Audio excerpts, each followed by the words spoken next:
Magandang araw, magandang gabi, samang kayo lupalop ng mundo ngayon na padpad aking mga minamahal na kababayan. At ngayon ay welcome naman kayo uli sa aking channel. At please naman kung bago man kayo sa aking channel, please naman huwag makalimut mag-subscribe, mag-like at mag-share. At pakihit na rin ang all notification bell para mag-update kayo sa anumang video aking i-upload. So ngayon aking mga minamahal na kababayan na ating bibigyan ng konting reaction dito ay patungkol naman dito sa kamakailan na bagong ugong-ugong ngayon na ang Quadcom ay gumawa sila ng bagong version ngayon na committee na tinatawag na TRICOM, at ang kanilang objective o issue dito na kanilang tutugunan ay patungkol dito sa mga vloggers na nagka-criticize sa kanila o nagpi-fake news daw laban sa kanila para sisiraan sila, at ito yung mga issue nila dito. At dito naman ay binati ko sila ni Atty. Topacio sa mga bagay na to, kung bakit nga ba gagawa pa sila ng ganito samantala meron namang nasa batas na kung talagang mapatunayan man na merong pagkakasala ang sino man na Pilipino individual ay pwede namang kasuhan ng libelous o tinatawag natin na cybercrime, o pwede rin diyan sa tinatawag na sa under civil code na defamation, fraud, o physical injury. Andyan lahat yan. Wala ka nang dapat gagawin pa para gumawa ng bagong isasampa sa isang taong gumagawa ng marites, di ba? Pero ito, bago natin simulan itong pagbibigyan ng reaction dito, ay pasadahan muna natin itong mainit na balita, okay? So, kung makita niyo na sa bandang screen ko na to, ay itong si spokesperson ng ating kapulisan sa Pilipinas na basta yun na yun, ay meron silang ginawang bagong programa ngayon na katulad ng dating ginawa ni former Chief PNP Bato de la Rosa na tinatawag na tukhang. Alam niyo ba kung ano tong bagong nilang version? Ito yung tinatawag na katok. At alam nyo bang ibig sabihin ng katok sa salitang Bisaya? May kulang sa pag-iisip. Mag-ingat kayo dyan. Baka sa sobrang katok-katok, lahat tayo dyan masisiraan na ng bait sa nangyayari sa ating bansang Pilipinas na sobrang dami ng mga hindi magandang nangyayari na mga issue. Pero alam nyo, dito sa bagong version na to na tukhang na tinatawag na katok, di ba dati pinupuna nila yung tukhang na programa ng Duterte administration noon na hindi daw epektibo yung mga ganun na despite of millions of mga gumagamit ng tawas na sumuko, di ba? Nasabi nila hindi daw epektibo. Bakit kung hindi epektibo, bakit ang daming millions na mga gumagamit ng tawas na sumuko? At ngayon, naisip naman nila ngayon ay meron silang offlang katok, tinatawag na offlang katok. Nakakatok sila sa mga bawat barangay kung sino man yung na-monitor nila na gumagamit ng puting asin. Yun. So ito yun, katok. So ibig sabihin, epektibo yung nakaraang programa ng administrasyon na katok. Kaya meron silang bagong tukang na ngayon na meron silang bagong version na katok. So congrats natin. Ibig sabihin, epektibo yun. Di ba? Yan. So, sana magtagumpay ito, di ba? Kasi ang dami nang kumakalat ngayon. Meron pa nga bagong issue ngayon na yung tatay ginurgur ang kanyang mag-ina, di ba? Yung kanyang asawa at ang anak. Kakalungkot di ba? Dahil sa impluwensya ng puting asin. Di ba? So ngayon, ang pangalawang pag-usapan natin nasa screen na yan ay itong si Congressman Chua. Ayaw daw niya ng firing squad sa mga magnanakaw. Bakit kaya? Bakit kaya Congressman Chua? Kasi merong isang congressman sa Zamboanga na naisip niyang magsulong ng batas na ganito sa lahat ng mga magnanakaw sa hanin ng gobyerno kailangan igurgurin ganun. At pati yung tumatakbong si Atty. Vic Rodriguez tumatakbo bilang Senado sa PDP laban ng team ng Duterte ay ito rin ang gusto niyang isulong. Gurgur para sa mga magnanakaw. Alam niyo, maganda rin yan. Alam niyo, talagang makakabuti yan kung may sulong lang. Kung wala lang dito sa mga magnanakaw na ito nasa Kongreso at Senado na mag-against. Lahat sila magkakasundo. Parang isang walis na walang talagang buo sila dito sa batas na ito na isusulong. Sa malamang mga kababayan, titino ang bansang Pilipinas. Titino. Maniwala kayo. Kasi matatakot sila Biro mo ba naman, gugurgurin ka sa publiko, dyan sa Rizal Park? Oh, di ba? So maganda yung panukala na yan. Pero itong, alam mo, malalaman mo talaga dito sa mga politiko na to na guilty sila dahil ayaw nila sa ganitong batas.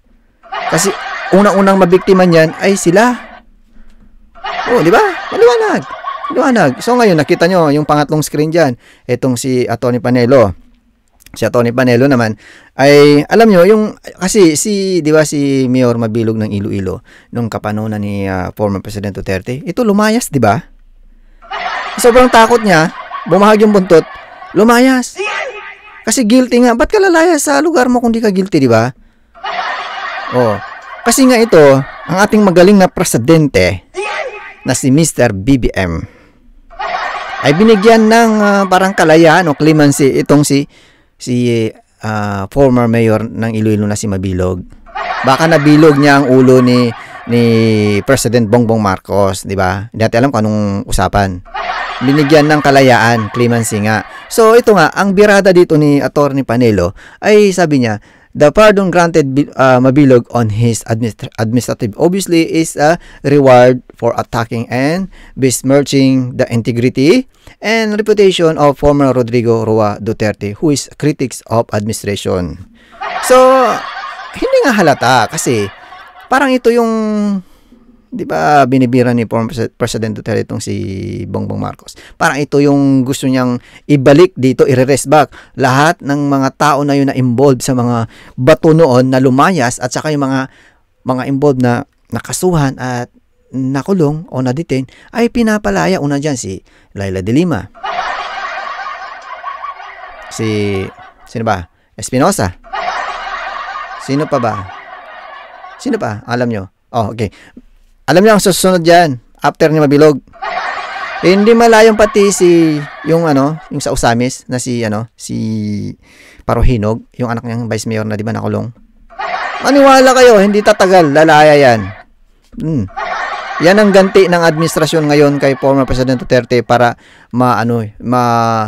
yung tawag diyan, yung reputasyon ay masira. Pero mahirap na masira ang reputasyon ng mga ni former President Duterte dahil nakita naman natin yung epektibo ng kanyang pamahala, di ba? Tahimik ang ating bansa, di ba? Namamayagpag ang mga inosenteng mga tao, inosenteng Pilipino sa daan sa kalye. Pero ngayon, alam mo kung anong namamayagpag? Ang mga masasamang loob. So, ang pangatlo ngayon, pang-apat na pag-usapan natin na sa screen na yan, ay ang ating Vice President Duterte. Kung maalala nyo, di ba, nung December, nung kasagsagan nung sa Quadcom, pinag-usapan yung kanyang, yung kanyang chief ba, na si Lopez, di ba, na dinitain o citing of contempt ng Quadcom, di ba? So, ang issue doon is, di ba, nagkaroon ng sakit si Lopez at may sakit naman siya pero kumbaga sa stress niya, sa depress ay yun, kumbaga na-trigger yun yung sakit niya at yun, at ang dinala nga sa ospital at di ba, makita natin sa video noon na nagkaroon ng initan, di ba, at muntik nang maano si BP Sara, muntik na masara ng pintuan ng ambulansya dahil yung isang pulis na loko-loko na tarantado, hindi ba niya nakita yung ating Vice President andun tapos isasara niya yung pinto? Kung hindi ba naman loko-loko? At noon nga, at dahil nga doon sa nangyaring yon at pagmamatigasan ng mga kapulisan at ayaw mapakiusapan at ang ating Vice President Sara Duterte ay matapang din, ay pinaglaban niya yung karapatan ng bawat isang Pilipino. Pinaglaban niya doon, in short, pinaglaban niya yung kung talagang kailangan dadalhin ang kanyang deputy doon sa ang kanyang deputy nga doon sa doon sa hospital. At gusto pa ng kapulisan ay sila magdadala, di ba? Pero ang ating Vice President ay ayaw nung ganun. Ang gusto talaga is dadalhin doon sa St. Luke ba? Ganun. Pero itong kapulisan nagmamatigas hanggang sa nagtalo. Pero nakuha pa rin ni Vice President Sara Duterte yung gusto niya na dadalhin doon sa hospital na gusto nilang padalan. At pagkatapos noon, imagine, nag-file ng kaso yung kapulisan. Sino kayang nag-utos noon? Imagine ang ating ang pinakamataas o pangalawa sa pinakamataas na position sa ating bansang Pilipinas ang ating Vice President kakasuhan. So, maraming salamat din sa Quezon City Trial Court dahil hindi nila pinatulan at dininig yung pagiging katok o yung ginawa ng mga kapulisan na nagkaso sila sa ating Vice President Sara Duterte sa illegal assault daw o ano pa man yung ibang kaso doon na yung disobedience of authority. Ganon, yung ibang kinaso kay Vice President. Pero salamat dahil ang Quezon City Trial Court ay hindi nagpatinag at talagang pinag-aralan nilang kaso at iyon nga ay dinismiss. So, congratulations. So, ngayon naman ay sisimulan natin ang pagbibigay ng reaction dito sa paano binardagol ni Atty. Topacio itong TRICOM na version ng Quadcom na ang issue dito, ang kanilang target, ang kanilang objective ay patungkol dito sa about sa criticism o fake news nga, yun ang sabi.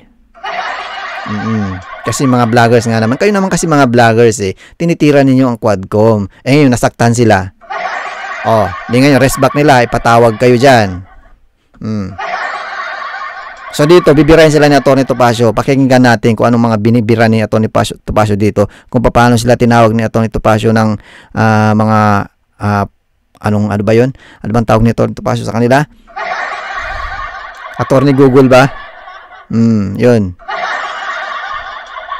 So simulan natin.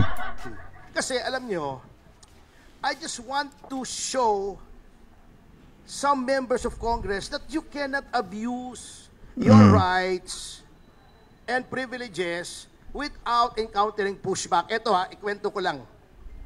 Ngayon, umpisahan nila yung TRICOM hearing on guidelines daw on fake news. Kasi, get this. Kaya nila ginawa yung TRICOM na yon dahil may mga fake news daw na targeted against members of the Quadcom. Unang-una, kung alam mo ang iyong konstitusyon... Ayun, dyan tayo Dyan tayo sa kung alam nyo ang konstitusyon. So ano ba talaga, Attorney? Pakinggan natin. You cannot do that. You cannot start legislation for the benefit of a particular class of people. That is class legislation that is prohibited under the Constitution. Hindi pwedeng gagawa kami ng batas para sa amin lang. That's unallowable class legislation. Parang selective. Gagawa sila ng batas na para lamang sa kanila. Hindi pwede yun. Hindi pwede yun. Hindi pwede yun. Gagawa ka ng batas, mag-iimbestiga ka dahil kinikriticize ang Quadcom. Saang planeta na naman pwede yan? Naku pa! Sa alternate universe. Hindi po pwede yun. If you make legislation, unless merong class legislation, but make criteria.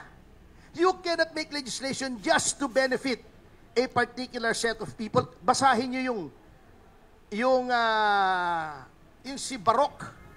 Sino yung apelido ni Barok? Yung tracker na laging nagdidemanda sa Supreme Court. Yung against the Truth Commission na kinonstitute ni Noynoy. Sinabi niya to investigate the abuses during the Arroyo administration. You cannot do that.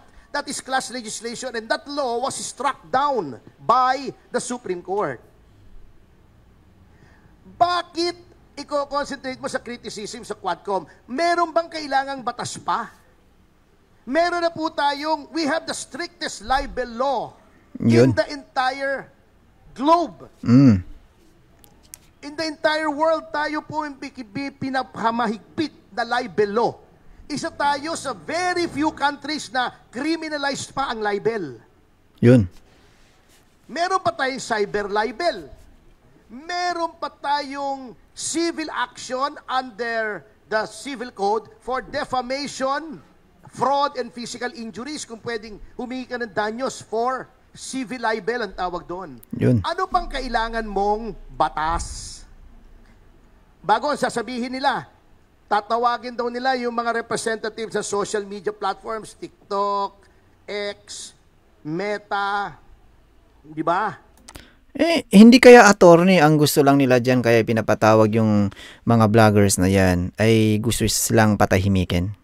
Parang ganon. Gusto lang patahimikin kasi talaga kinikriticize sila. Talaga binibira sila ng mga vloggers na to. Sila Tony Trixie, sila Joy Bebre, sila Sas, sila Maharlika, at iba pa mga vloggers na matitinik na bumibira sa kanila. Itong mga ginagawang kapalpakan ng Quadcom. Kumbaga, sinisikil ang kanilang kalayaan. Ito yata ang gusto ng TRICOM na to na gagawin sa mga vloggers na to. Titignan nila kung anong guidelines against criticism ng Quadcom. That is prior restraint that is also prohibited under the Constitution. Kaya nga sinasabi ko, kung ikaw ay mambabatas, magbasa ka naman ng batas o magpaturo ka ng batas sa nakakaintindi sa batas. Hindi pwedeng puro Google. Yun. Puro Google. Yan tayo sa puro Google eh. Parang meron ka pinapatamaan dyan, Atty. Topacio meron ka pinapatamaan dyan. Hindi ba si Congressman na ano yan? Kasi nabasa ko sa isang wall, parang si Congressman Dan yata yan eh. Ewan ko lang, kung siya ba yung pinapatamaan mo o sino-sino ba dyan? Tanong lang naman, tanong. Mahirap pong batas, kaya nga 4 na taon namin pinag-aaralan yun. Yung iba may bumabagsak pa nga, uulit-ulit. After namin mag-aral ng 4 years ng bachelor's degree, mag-aaral na naman kami ng another 4 years ng batas. Magre-review pa kami ng 6 na buwan bago maging abogado. Almost 9 years. Makukuha sa Google yung sagot? Hindi po. Di ba? So, ang tagal pinag-aralan yung pagiging lawyer, di ba? 4 years plus 4 years, 8 years, di ba? Plus ilang buwan pa yon na gagawin. So, almost 9 years. Tapos, tataluhin ka lang ng abogado sa Attorney Google. Di ba? Parang nakaka-insulto naman yun sa katulad ni Attorney Topacio, di ba? That is prior restraint. That is censorship. That is an abomination in a democratic government. Censorship. Kaya nga nawala na yung Board of Censors, di ba? That is prior restraint. Hindi mo pwedeng gawin yon. Ngayon, uubusin mo na naman yung pera ng gobyerno. Paglalagay ka na naman ng batas na useless, na pagdating sa Korte Suprema, i-strike down for being unconstitutional. Yung EJK nila, anong lumabas? Gumawa sila ng bill against EJK. Hindi nila naintindihan. Lahat ng killing ay EJK, basta hindi in-order ng court. Dinefine mo yung EJK, nakakatawa ka. Sinabi mo, pag government official, ay dapat life imprisonment kung EJK, nasa batas na eh. Pagka ikaw ay public official, ikaw ay nagpapatay, qualified na. Life imprisonment na. Sinasabi nila, pag may reward system, life imprisonment, price, reward, or promise qualifies a killing to murder. Life imprisonment na yon even without that bill. See? So, in short, mga kababayan, so ano bang purpose nitong TRICOM na to? Sino man mataling nakaisip nito sa for sure, dito rin sa mga membro ng Quadcom. O si Congressman Dan Fernandez, siguro, ganun. O si Congressman Abante, ganun. So, alam nyo, dito sa gustong sasabihin ni Atty. Topacio, ano bang gustong ipatawag sa mga vloggers?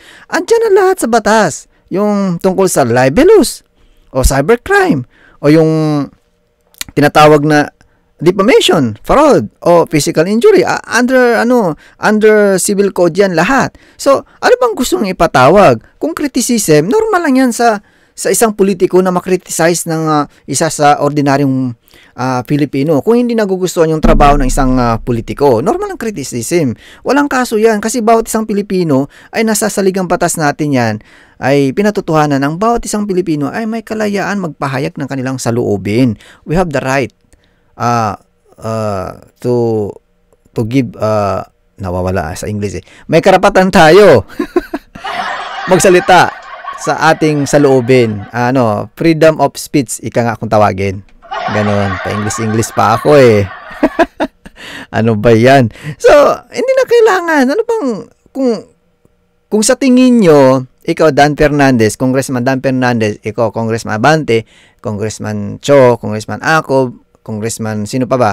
Paduano, lahat ng mga congressman dyan sa committee ng Quadcom, kung sa tingin nyo ay, si ano pa pala, si Congressman Barbers, kung sa tingin nyo ay kayo ay below the belt ng mga vloggers o inaakusahan kayo na hindi totoo, pwede nyo silang kasuhan ng libelous, di ba? So, ano pang hinahanap nyo? Ano pang hinahanap nyo? Hindi nga maintindihan na Atty. Topacio dito eh. Ano bang dahilan ninyo? Bakit pinapatawag ba to? Kung sa criticism, bawat isang Pilipino may kalayaan mag-criticize sa isang politiko o sino man kung hindi maganda ang pamalakad. Ganun lang yun, kasimple. O baka gusto nyong sikilin ang karapatan ng bawat mga vloggers na hindi na lang magsalita, hindi na lang kayo i-criticize, ganun. Nagsayang sila. Pinakain pa kami ng katakot-takot na Jollibee ron. Wala naman nangyari. Ang batas mo, kamote. Kakatawa yung batas na yun. Kamote. Kamote. There is nothing in that bill, hindi pa pala batas, there's nothing in that bill that does not already exist in our system of laws. Wala. Kasi nga, sa Google nag-aral ng batas. Yan ang sinasabi ko. They cannot keep abusing this. Someone has to stand up. Inutil ang Integrated Bar of the Philippines, ay kumilos. Yung Integrated Bar, naging old boys club na yan, party-party. At nag-recommenda para sa judiciary, ay nako. Ito ba, ilang beses na nasisita ng Supreme Court yan for unethical conduct. The latest is yung nanlibre, yung law firm ni Attorney Divina. Oo, ng junket ng mga opisyal ng IBP, abroad at saka rito sa Balisin. Sinabi ng Supreme Court, mali yan. Noong 1980s, yung asawa ni Drilon, si Violeta, lalaban ng IBP President, ginamit ni Drilon yung facilities of his office. He was then Justice Secretary para ma-elect yung asawa niya, in-invalidate. Yun ang nangyari sa IBP. It has degenerated into a social club. Dapat yung IBP ang unang-unang mag-take ng stand sa violation na ito. Yun nga. Yun nga nakakalungkot nga eh. Bakit nga ba itong IVP, ang organization ng mga abogado na hindi nila tinutugunan o hindi man lang nila dinidepensahan yung mga ilang mga abogado na talagang inaabuso o tawag dyan, itong tulad ng sinasabi natin nito Topacio, hindi man lang dinidepensahan yung mga abogado ng IBP na ito. Dapat talaga depensahan ng IBP. Dahil itong IBP naman, ito yung mga, kumbaga, asosasyon ng mga lawyers sa bansang Pilipinas. So, dapat yung mga membro nila, depensahan nila kung inaabuso, sa palagay nila, inaabuso itong isa sa mga membro nila. Pero wala, tahimik sila eh. Diba? Inaapi yung mga abogado, kita mo, si Harry Roque. Alam mo, lagi kong kalaban sa kasing si Harry Roque. I have no love lost for that guy. Pero, yung ginagawa sa kanya is unconscionable at wala ka naririnig sa IBP.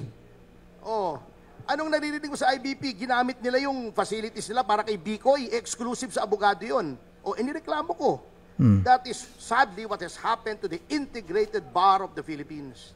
Walang kibo, kamoting kahoy, may ulalo pa. Kakalungkot 'di ba ang pangyayari? Yung IBP hindi man lang madepensahan yung isa sa mga miyembro lang mga abogado, 'di ba? So, itong main objective dito ng TRICOM na to ay hindi nakikita ni Atty. Topacio kung ano ba talaga ang gusto nilang gagawin. Kasi kung sa legislative lang, kung end of legislation, 'di ba? Kasi ang ginagawa diyan is hanap sila, hinihiring nila yan dahil para lamang makakita sila ng ibang pangyayari na wala sa batas na pwede nilang gagawing batas. Pero dito, ay wala ka nang gagawin pa dito. Dahil andyan ang ating batas na pwedeng libelous o cybercrime o di ba? O di kaya kung sasaktan ka, physical injury, fraud o defamation, under civil code, meron na yan. So ano pang dapat gagawin? So ito na nga, bago natin bibitawan tong ating konting komentaryo o reaction, ay please naman, huwag pa kalimut mag-subscribe, mag-like at mag-share at pakihit na rin all notification bell para mag-update kayo sa mga video aking upload. Maraming salamat. Ingat lagi dyan. Safety first.